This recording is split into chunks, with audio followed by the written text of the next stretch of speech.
Se Deus predestinou todos aqueles que vão ser salvos, e Deus não predestinou a todos, mas eles já estão predestinados a serem salvos, por que cargas d'água então evangelizar? Se já está tudo predestinado, para quê?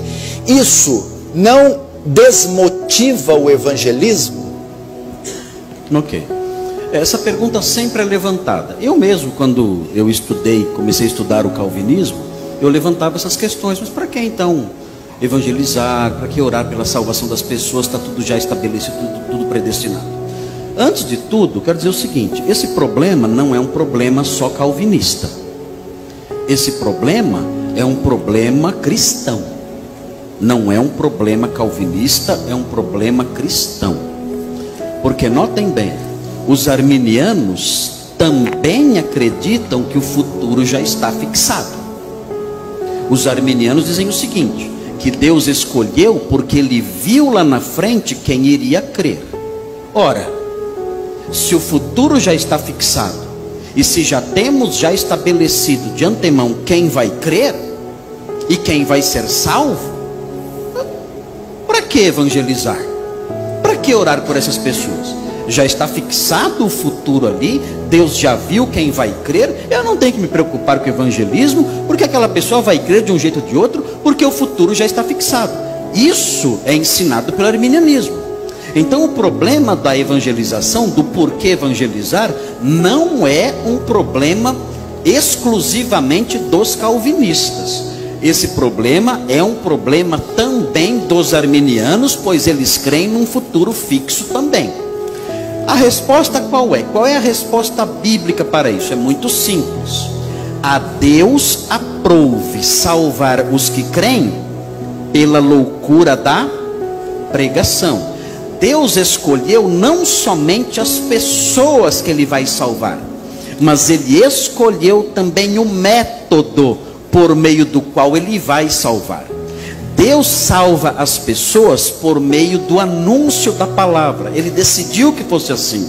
Em Romanos 10, logo depois de falar da doutrina da eleição, no capítulo 9. No capítulo 9, Paulo fala sobre a eleição, e no capítulo 10 ele continua falando sobre a eleição, e fala o seguinte: como crerão naquele de quem nada ouviram? E como ouvirão se não há quem pregue? E como pregarão se não forem enviados?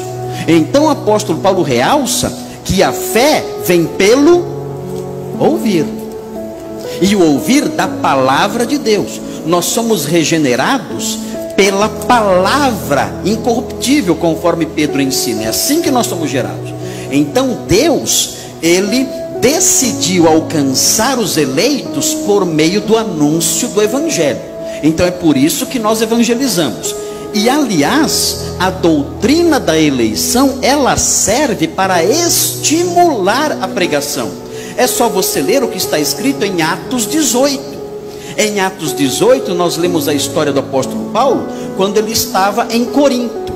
Lá em Corinto, ele pregando o evangelho ali, encontrou alguma oposição, e o Senhor apareceu diante dele numa visão à noite, e disse o seguinte: Paulo, não temas, fala e não te cales, porque ninguém ousará fazer-te mal, e eu tenho muito povo nesta cidade.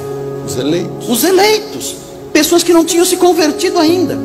E Jesus diz: eu tenho gente minha aqui, eu tenho gente escolhida minha que eu vou salvar, é gente minha que está aqui. Então continue pregando, porque eles estão aí. E o momento que eles ouvirem o evangelho, eles responderão como Jesus disse em João 6, em João 10, as minhas ovelhas ouvirão a minha voz. Então a doutrina da eleição, ela estimula o evangelismo.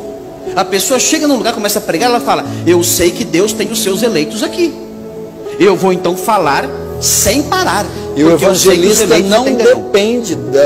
não depende das pessoas crerem ou não. Depende da eleição. Exatamente. E outra coisa importante, não depende também da sua eloquência e das suas habilidades pessoais. Ele não depende disso. Isso para mim foi libertador. Porque eu ficava pensando, eu acho que eu não sirvo para ser pastor, para ser pregador, porque eu prego, às vezes ninguém se converte. Opa, Marcos, isso não está no seu alcance. Isso aí está depositado, isso aí depende da soberania de Deus. Não é a sua habilidade como pregador que vai fazer alguma diferença.